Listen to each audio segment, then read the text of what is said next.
Hey folks, my guest today is David Nadirsdin. He's a tech monkey with over 15 years of experience. He's intimately familiar with all aspects of project from concept to execution, now building Myr.io, a POS for limited service restaurants. David, you ready to take us to the top? Yeah, well, why not? Thank All you for right. having me. What is a limited service restaurant? Okay, well, the number one point of a limited service restaurant is always think about the one fundamental thing. You pay before you eat, right? A full service restaurant, you're sitting down, a waiter is coming, you're there to have a good time, and it's all about upselling. If you're looking at a limited service restaurant, the goal is how do I ensure to take as many orders as possible during either a morning rush, a lunch rush, a dinner rush, whatever rush it may be, but that's usually what happens. So anything that's limited service, you're going to be looking at how do I maximize the amount of orders I can input into a certain amount of window of time. How can I minimize that? And then how do I output the results as fast as possible? So I am in airports all the time, and I'm the one that shows up 20 minutes before takeoff and just dares them to take off without me. And my favorite restaurants in the airports are the ones where you sit down. I don't have to talk to any humans. I push some buttons on an iPad, I pay, and then my food comes out. Is that what you're powering?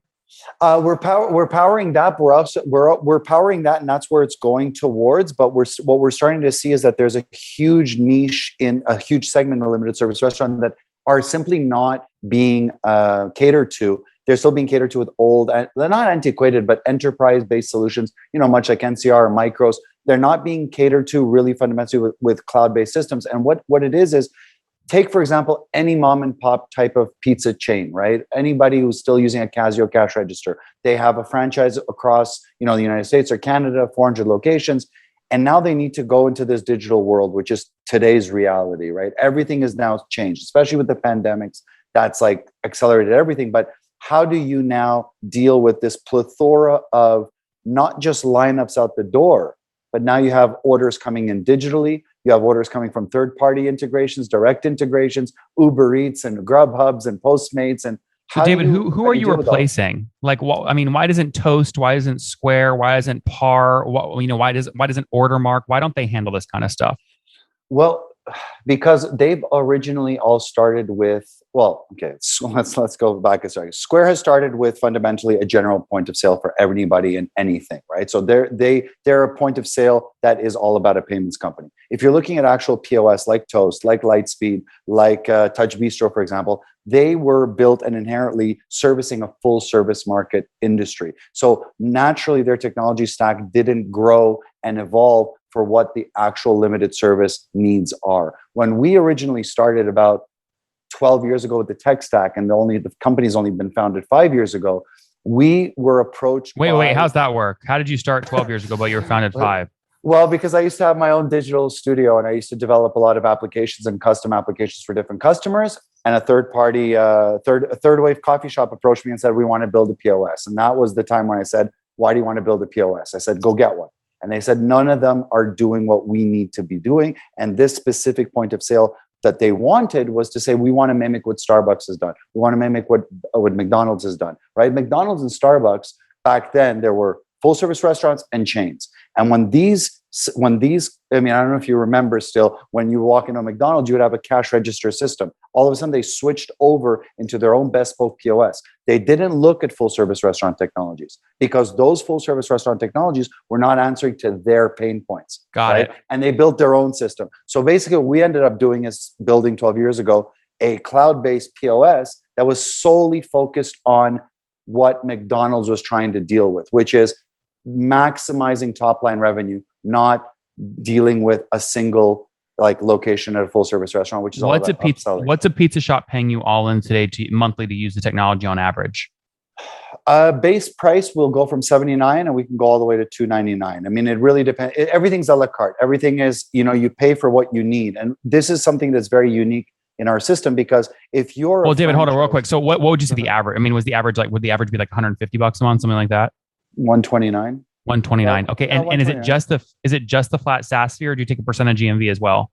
We take on the transactions as well if they're going to take payment services via our system. So we've gone agnostic, much like Vend has. So as a POS provider, we actually connect to as many different payment terminals as possible because we can obviously get access into their lead generation, into their ISOs, into their agents that actually have feet on the street and are talking to these chains that are talking to these restaurants that can then bring them onto our platform. How much GMV are throwing through all of your deployed devices today? That's a good question. I wasn't prepared for that, but I would say north of 100 million right now on an monthly annual or basis. Annually? Annual. Yeah. And that's across how many devices? We have 1,200 locations that are launched. And in terms of devices, most locations are averaging now 2 point of sale terminals in general.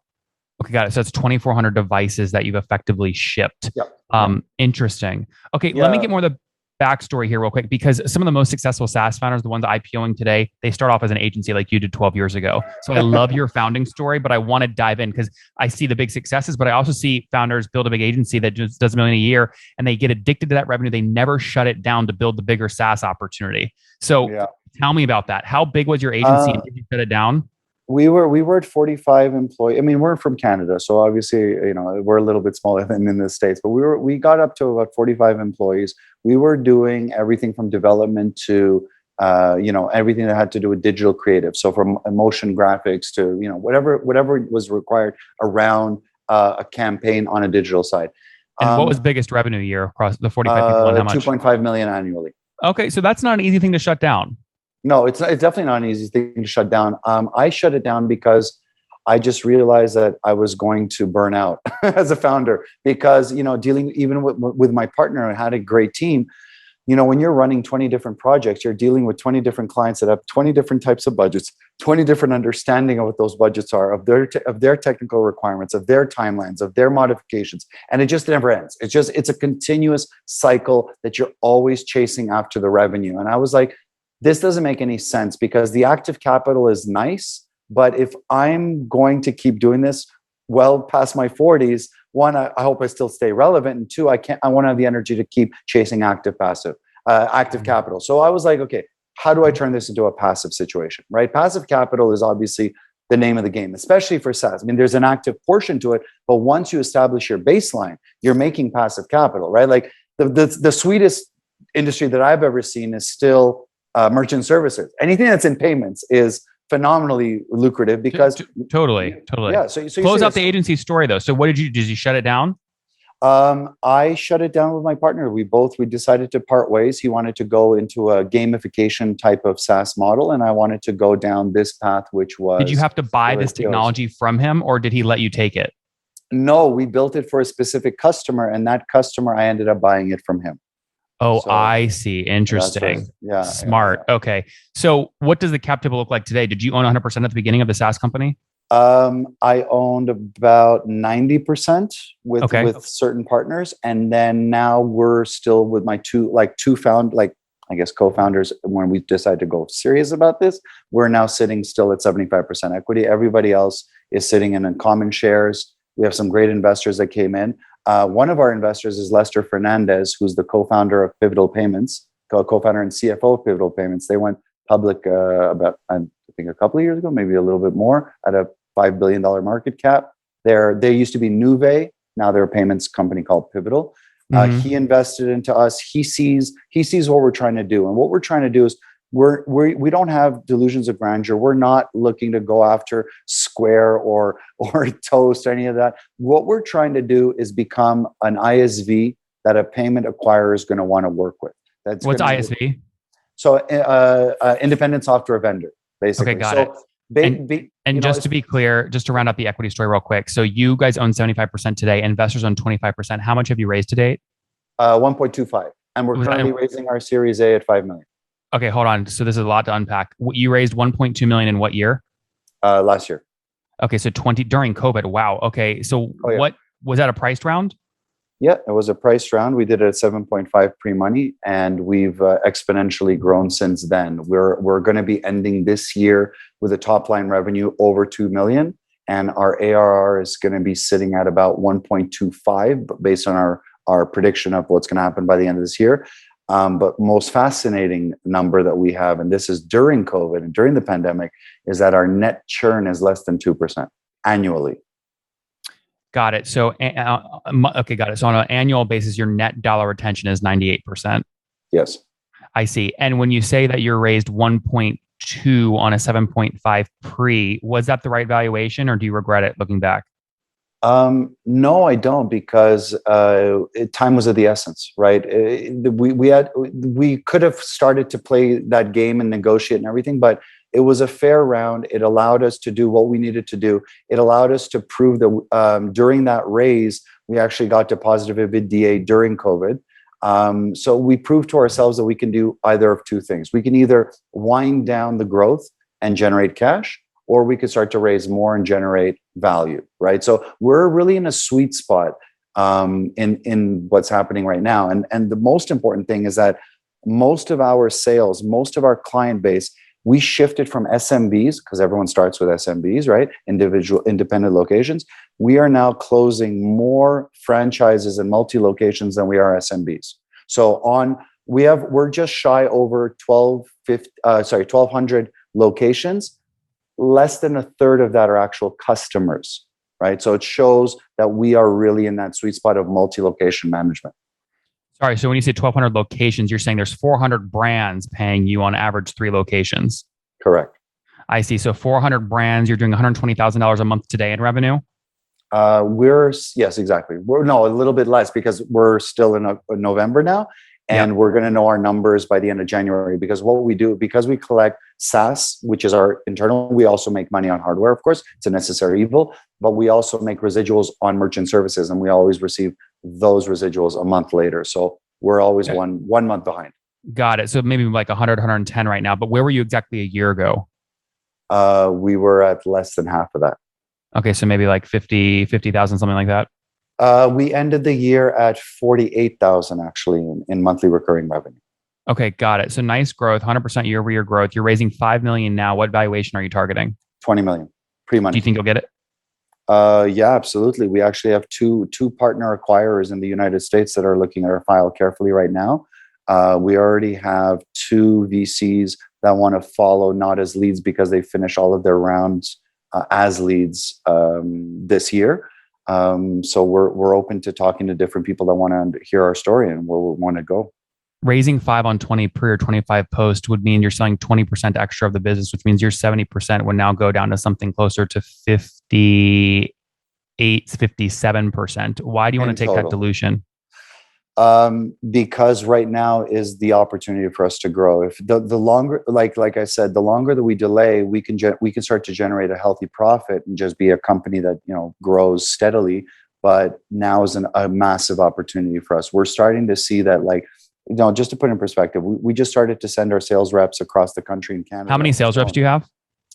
6. Paid quota? Yeah, paid quotas and commissions and everything. And we have only 2 customer success people. That's how simple our system is to use. What we started to leverage is, look, we started to go to franchise shows with our sales team, and no one's there. No one's approaching these franchises. No one seems to have the offering that we have, which is it's interesting and unique and definitely humbling. But at the same time, it's like, well, are we gonna take the time and negotiate, or are we going to raise and grow this company? Makes sense. I get it. A couple rapid fire things here as we wrap up. Team size today. How many full people? 24 people. How many engineers? 7. Tell me, including myself, maybe 8. All right, fair. Tell me real quick about the IoT play. You advertise a free iPad if they pay annually up front. How do you make money on hardware?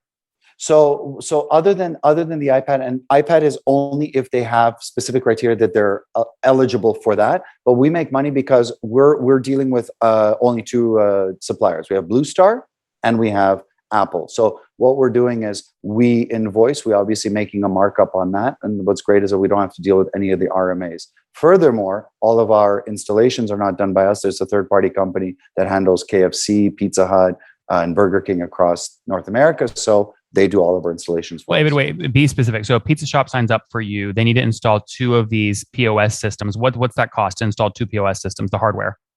Less than $400. Oh, and hardware wise on average, we're looking at a ticket size of maybe $1,500 to $2,000 if it's a brand new store. If it's already sitting on an iPad-based system, obviously there's going to be less stuff to buy. Yeah, that's right? fine. That's fine. But you charge the customer $2,000, and how much does it? Do you actually build the hardware yourself, or you source it from Blue Star or someone else? We source it from Blue Star. So Epson, APG cash drawers, iPad stands, Volt Pros. What does Blue Star charge you for those two devices? We make 40% on top. Oh wow. Okay, so on a $2,000 purchase, you're paying Blue Star $1,200, making a spread there of about $800 to the SMB. Correct, and we don't even deal with the RMA, which is a really sweet position. I don't know what that is. What's the RMA? If something breaks down, they don't deal with us. They just deal straight with the Blue Star. Or with Apple. Interesting. Okay, yeah, okay. And you've installed. It's an in and out. Yeah. Now you've installed over 2,000 times, like 2,000 basically terminals. You said so. We can take 2,000 times what 800. You've made almost 1.6 million there on the hardware spread. Yep, exactly. That's impressive. Obviously not recurring, but it helps drive retention up. People aren't going to rip those out. No, they definitely don't. And they usually do a hardware swap every like 3 to 4 years. Oh, wow. Interesting. Okay. So 1.6 million made there. That helps fund your SaaS growth. SaaS, it sounds like, is growing nicely. I think I've got most of the metrics here. You said 9. So tell me about the iPad thing real quick, because it's basically CAC, right? So how much do they have to spend with you in that first year paid up front in order for you to spend $800 on a free iPad? So what we've actually done is the following. So we don't actually pay. We pay upfront for the actual iPad, but what we ensure with the customer is that when they want, we call it an adapt. Like let's say customer, they want to go digital. They need an iPad really quickly.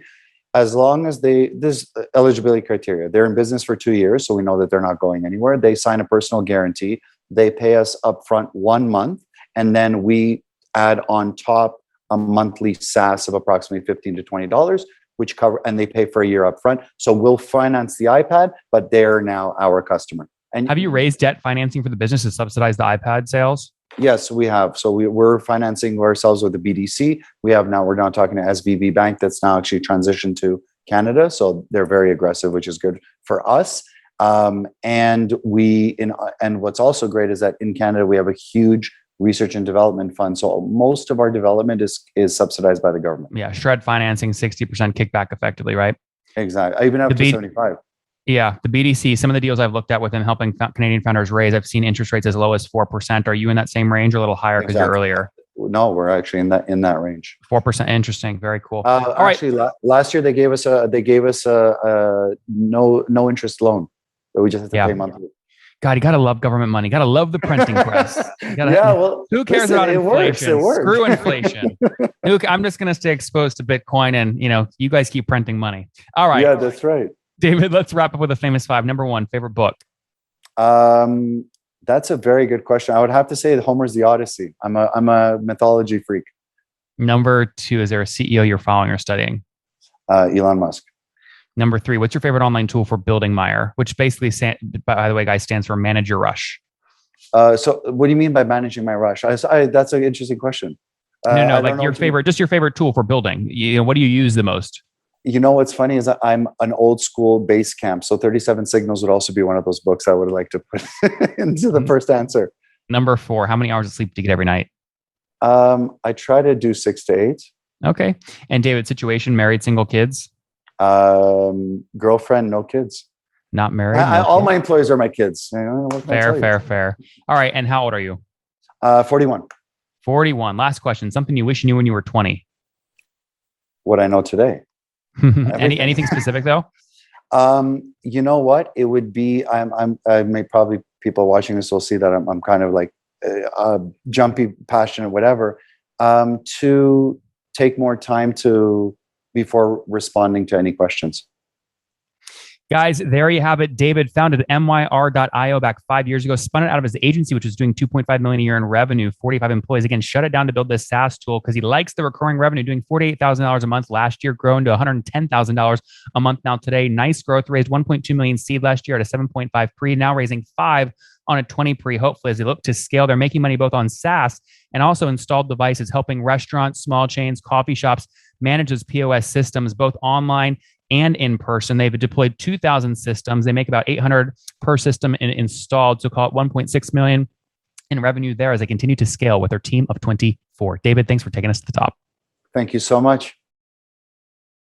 One more thing before you go. We have a brand new show every Thursday at 1 p.m. Central. It's called Shark Tank for SaaS. We call it Deal or Bust. One founder comes on, 3 hungry buyers, they try and do a deal live, and the founder shares back-end dashboards, their expenses, their revenue, ARPU, CAC, LTV, you name it, they share it. And the buyers try and make a deal live. It is fun to watch every Thursday, 1 p.m. Central. Additionally, remember, these recorded founder interviews go live. We release them here on YouTube every day at 2 p.m. Central. To make sure you don't miss any of that, make sure you click the subscribe button below here on YouTube, the big red button, and then click the little bell notification to make sure you get notifications when we do go live. I wouldn't want you to miss breaking news in the SaaS world, whether it's an acquisition, a big fundraise, a big sale, a big profitability statement, or something else. I don't want you to miss it. Additionally, if you want to take this conversation deeper and further, we have by far the largest private Slack community for B2B SaaS founders. You want to get in there. We've probably talked about your tool if you're running a company or your firm if you're investing. You can go in there and quickly search and see what people are saying. Sign up for that at nathanlatka.com/Slack. In the meantime, I'm hanging out with you here on YouTube. I'll be in the comments for the next 30 minutes. Feel free to let me know what you thought about this episode. And if you enjoyed it, click the thumbs up. We get a lot of haters that are mad at how aggressive I am on these shows, but I do it so that we can all learn. We have to counter those people. We got to push them away. Click the thumbs up below to counter them and know that I appreciate your guys' support. All right, I'll be in the comments. See ya.